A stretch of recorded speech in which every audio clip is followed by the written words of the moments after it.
Hallo und herzlich willkommen zu einer neuen Folge Devs on Tape. Heute nochmal eine Sonderfolge mit dem Titel Wir über diesen Podcast.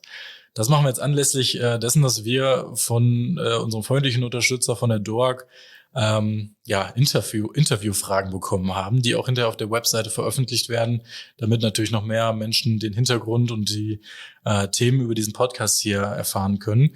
Wir dachten uns, was liegt denn ferner als ein schriftliches Interview über einen Podcast, wenn man diesen nicht auch als Podcast aufnimmt. Deswegen haben wir das Format auch ohne Moderator gewählt und werden uns gleich einfach die Fragen gegenseitig stellen, obwohl ich mir ziemlich sicher bin, dass wir die Fragen natürlich beide beantworten können.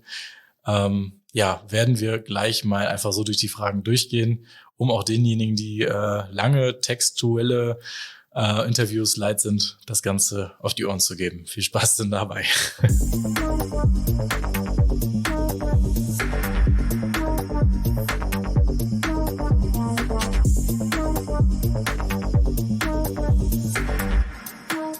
So, Caro, die erste Frage, worum geht's denn eigentlich in Devs on Tape? Kannst du das in wenigen Sätzen zusammenfassen? Ja, worum geht es bei uns? Bei uns geht es eigentlich darum, dass wir beiden uns mit Gästen oder auch ohne Gäste über technische Entwicklerthemen unterhalten. Also technische und nicht technische, muss man auch dazu sagen. Wir sprechen über alles, was einen Entwickler so bewegen könnte, was so für Themen vielleicht anstehen könnten, von wie gestalte ich meinen Abstract, wenn ich was bei einer Konferenz einreichen möchte, wie funktioniert denn so ein Bewertungsprozess in der Konferenz bis hin zur Diskussion oder zur Beleuchtung eines Krimis, eines True Crime Bereichs von diesen ganzen Open Source Libraries. Beschäftigen wir uns mit allen möglichen Dingen, versuchen so ein bisschen die Themen zu den Leuten zu bringen, vielleicht auch mal neue Blickwinkel auf bestimmte Themen zu eröffnen und dann eben auch mit Gästen vielleicht auch mal tiefer in das eine oder andere Thema reinzugehen. Kai, warum haben wir denn den 1 Millionsten und ersten Podcast erstellt, wo es doch schon so viele andere gibt? Ja, man könnte ja immer sagen eigentlich, dass es dieses Alleinstellungsmerkmal ist, dass wir besser sind als alle anderen in unserer Sparte. Das ist natürlich Quatsch.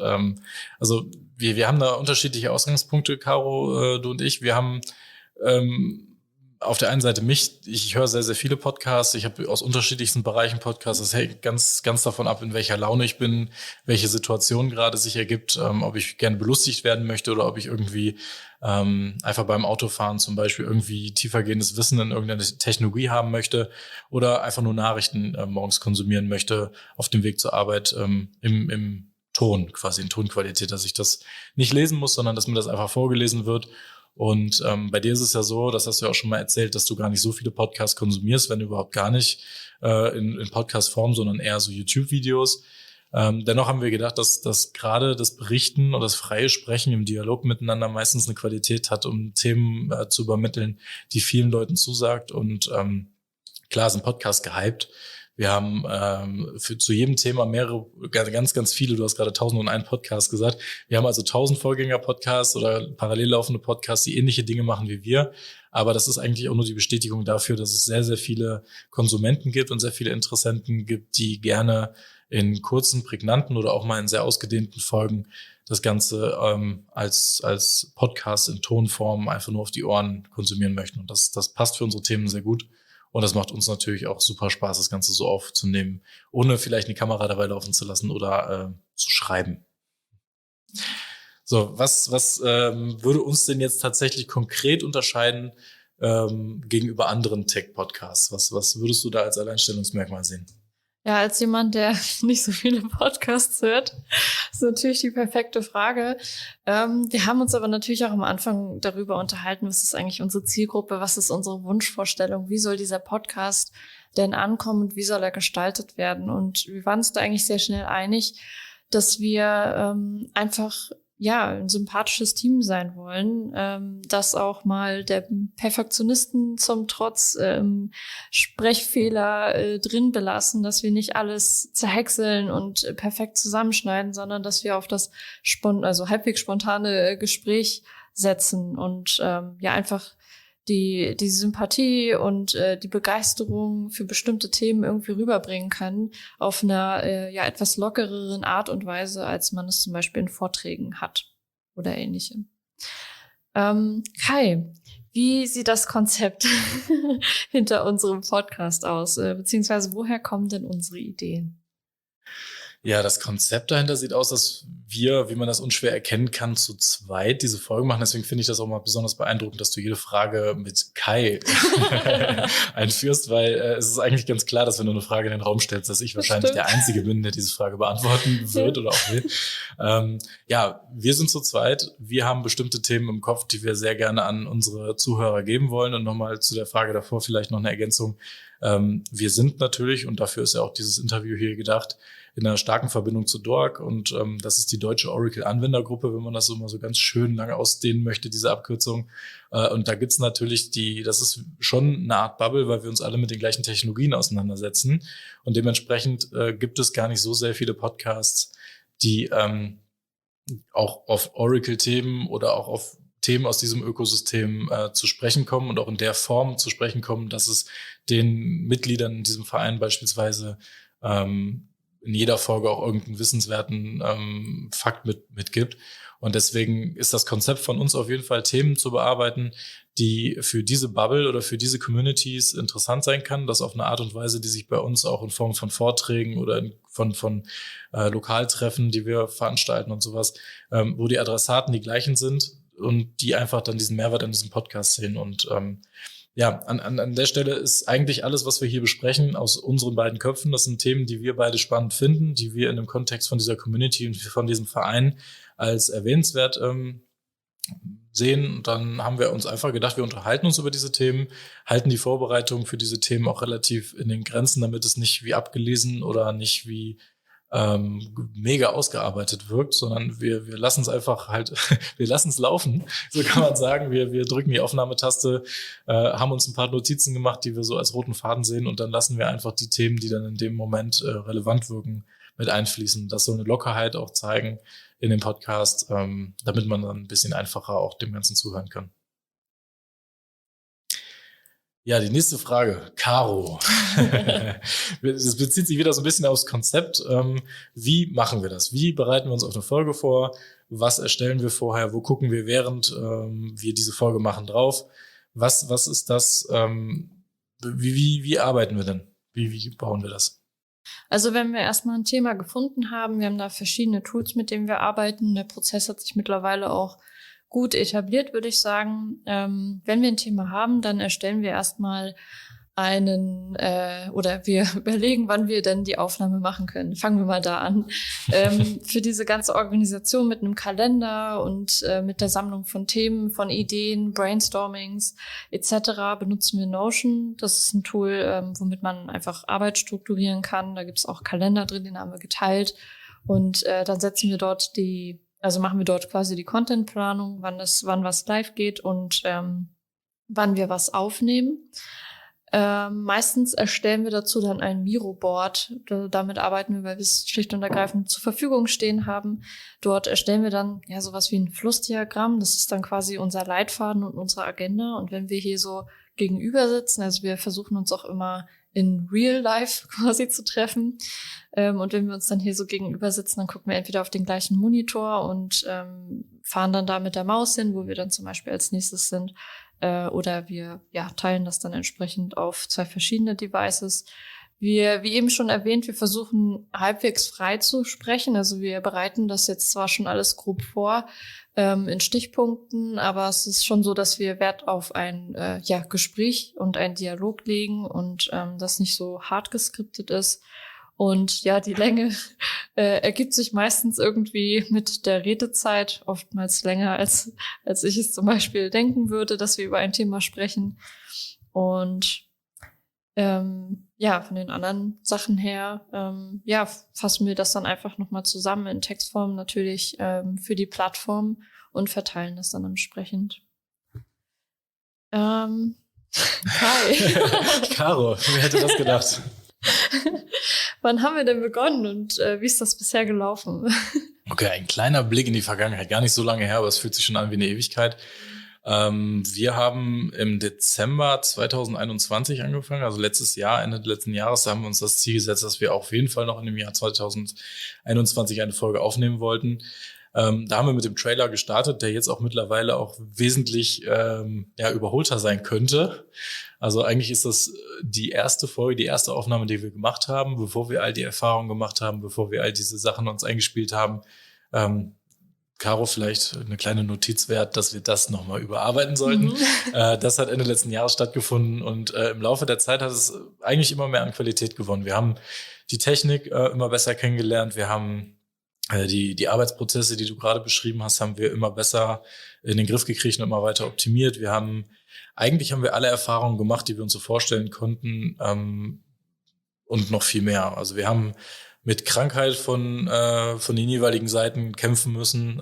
Wie schaffen wir das denn tatsächlich, eine regelmäßige Veröffentlichung von einem Podcast zu schaffen, wenn die Aufnahmetermine ein bisschen durcheinander gewürfelt werden? Wie reagieren wir darauf, wenn mal technisch irgendwas schief läuft? Wie kriegen wir die Koordination mit Gästen hin? Was müssen wir technisch noch besorgen oder worum müssen wir uns kümmern, damit die Sendung noch mehr oder der Podcast noch mehr an Qualität gewinnt? Wie viel ist zu viel Vorbereitung? Wie viel ist zu viel geskriptet? Wie sieht es aus, wenn man nicht vorbereitet ist? Wie läuft so ein Interview, wenn man den anderen immer mit dem Namen anspricht?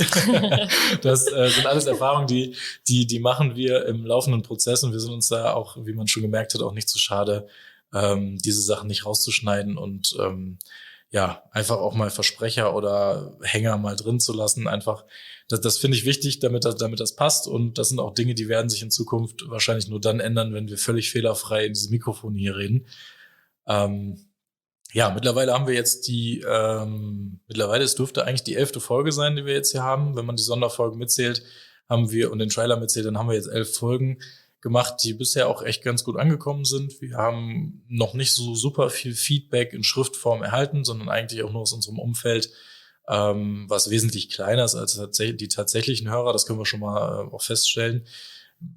Haben wir damit auch leben müssen, dass man bei Podcasts zwar sieht, beziehungsweise wie viele Menschen das hören, aber nie direktes Feedback bekommt. Und deswegen ist das, was wir an diesem Podcast ändern, oder wenn man das sich fragt, wie es bisher gelaufen ist, können wir von unserer Seite sagen, es hat sich eigentlich stetig gebessert und wir haben mittlerweile eine ganz gute Qualität, sowohl technisch als auch von den Inhalten.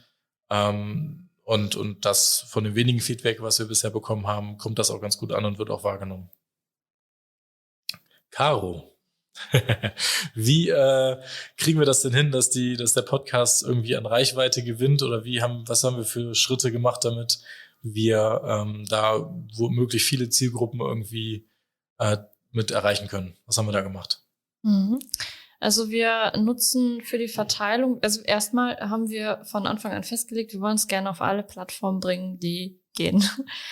Und dafür gibt es auch verschiedene Anbieter von Tools, wo man dann den Podcast zum Beispiel hochladen kann und dann kann man das über dieses Tool verteilen lassen.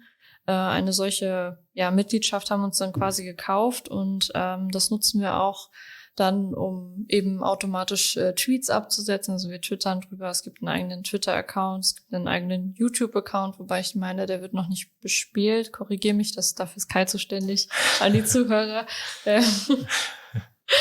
Und ja, von der Zielgruppe her, einfach alle, die Technik begeistert sind, beziehungsweise auch nach Technik-Podcasts vielleicht suchen, sich dafür interessieren und sich dort gerne weiterbilden möchten und auf die Meinung von 2 Leuten, die in Hamburg sich gegenüber sitzen und über Themen quatschen, hören möchten. Kai, also zahlen wir für die Distribution des Formats, also verdienen wir auch was damit? Nein. Ja, sehr schade.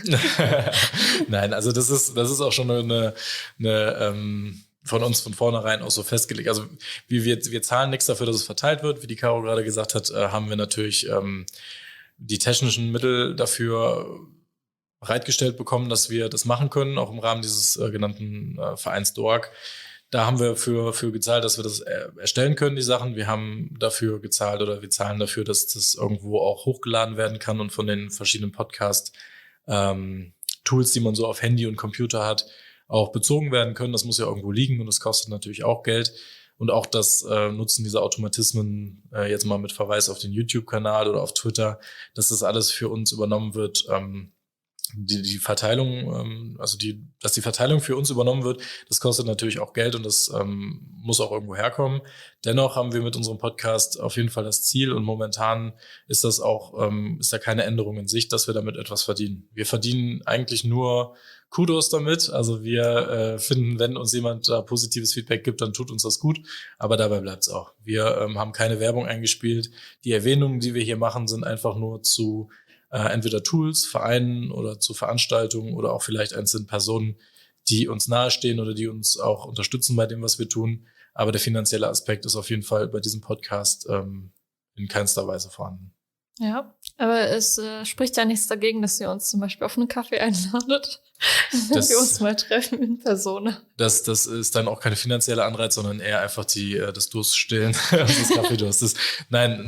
Also man kann uns dafür bezahlen, was wir machen, und zwar einfach nur in Form von Feedback, in Verbesserungsvorschlägen, in Themenvorschlägen, vielleicht in Personen, die gerne mal mit uns hier was aufnehmen möchten, die beitragen möchten, die den Podcast besser machen möchten.